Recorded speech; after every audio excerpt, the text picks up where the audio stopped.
Okay, and then I have to ask permission to shut off water as well, right? Yeah, you want to let the owner know that their water's going off in case they have any equipment running.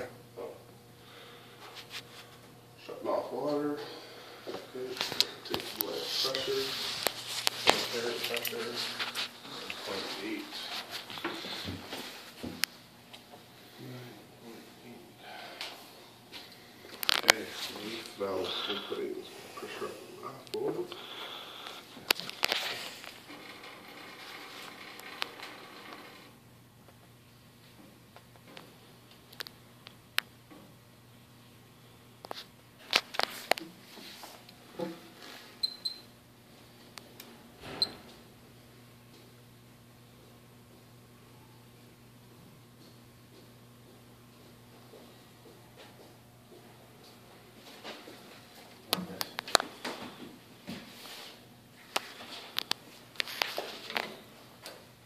I'm going to bleed the system.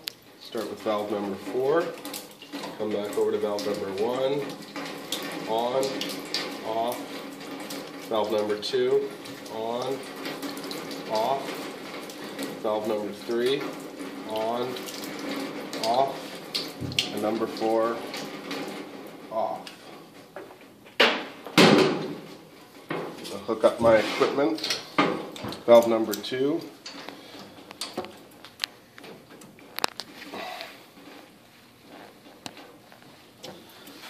My test tube on valve number 3. Just a note, flushing of the test cocks is not required to be done in that order, but it helps keep it consistent when you're doing an RP.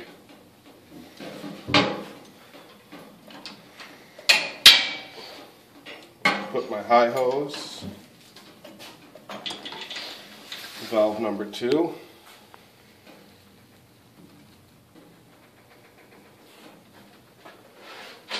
Make sure everything's closed.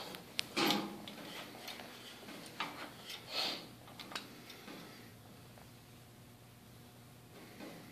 going to turn on valve number 2. Also going to fill up my test tube.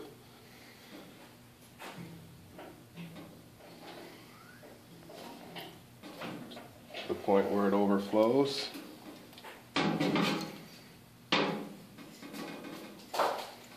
Take the air out.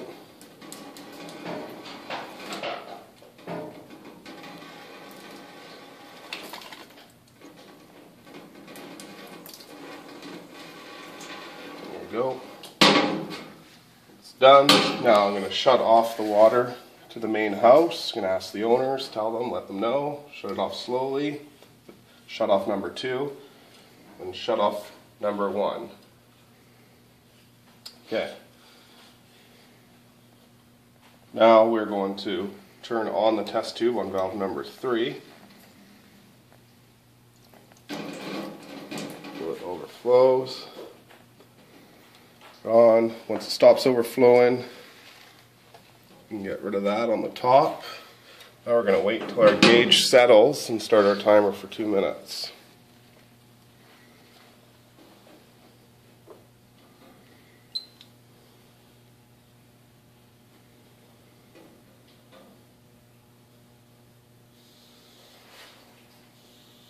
Now it could take some time from there to come down.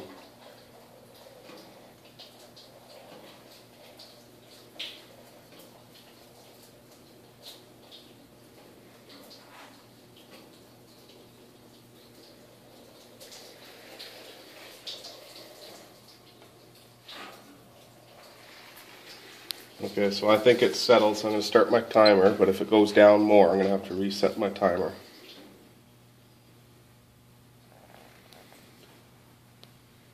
So it's holding at about 4.2 right now.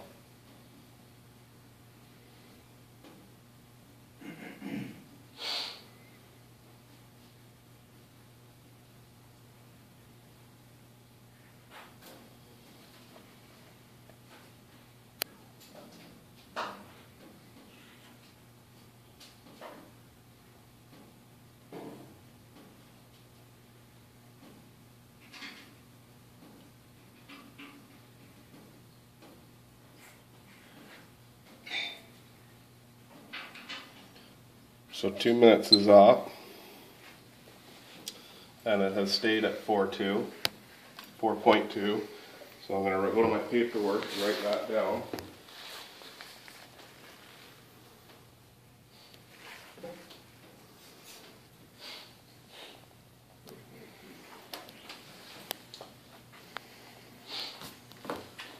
So check valve 1 is holding tight at 4.2. Now we're going to turn test valve 2 off, turn test valve 3 off. We're going to re-power up the backflow assembly by turning shut off 1 back on. We're going to move our test tube over to test valve 4.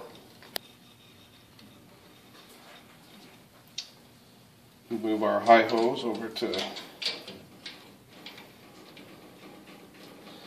test valve 3. Make sure everything's tight. Yep. Okay, we're going to turn on the high hose. We're going to fill up our test tube until it's full to the top. There we go. And we're going to turn off shut off number 1.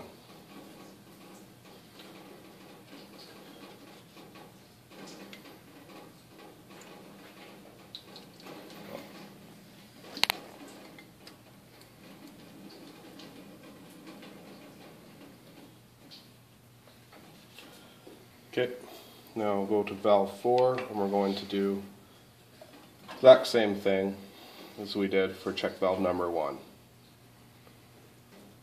Turn it on. Put the water, we wait for the gauge to settle. Grab our stopwatch.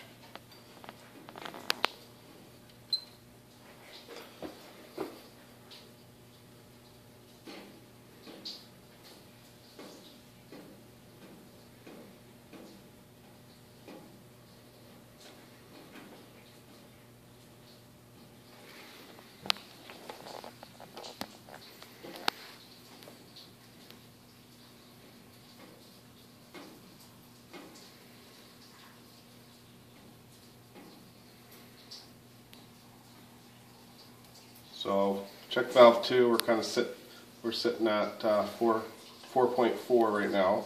So we're going to start our timer. Now again, if it moves below 4.4, we're going to have to reset our timer and time it for another 2 minutes. But I believe it's settled at 4.4.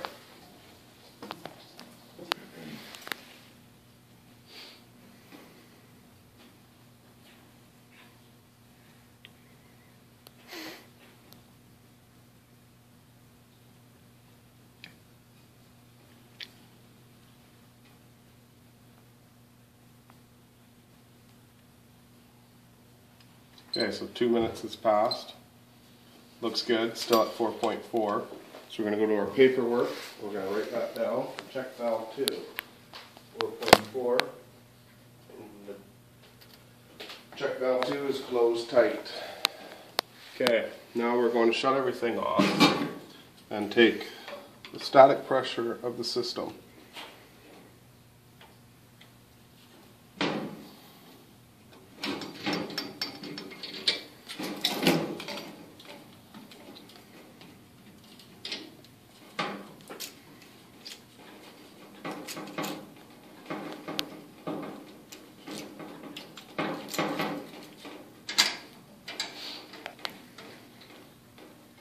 Shut-off number 1 can now be turned on.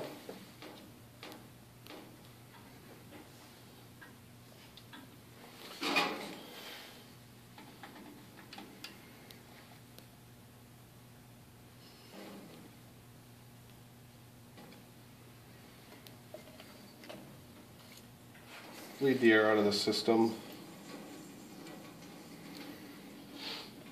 And now we're using this gauge right here. And we're reading about 35 psi for our line pressure. We're going to go to our paperwork and pull that out.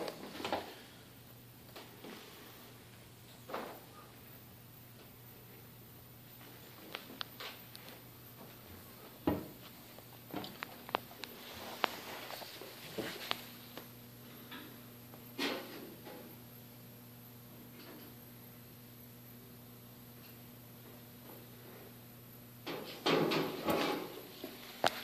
now that we're done all that, we can disconnect this, turn off test valve number 1, hang your hoses up properly.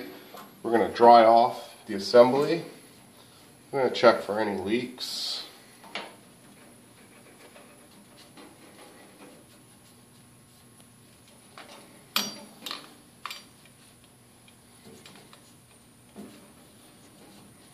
Everything looks good so far. The assembly has passed. So now I'm going to go let the owners know that I'll be turning their water back on. And as they expressed, yes, I can turn the water back on, so I'm going to shut off number 2. Just turn it on very slowly. Have another look for any leaks.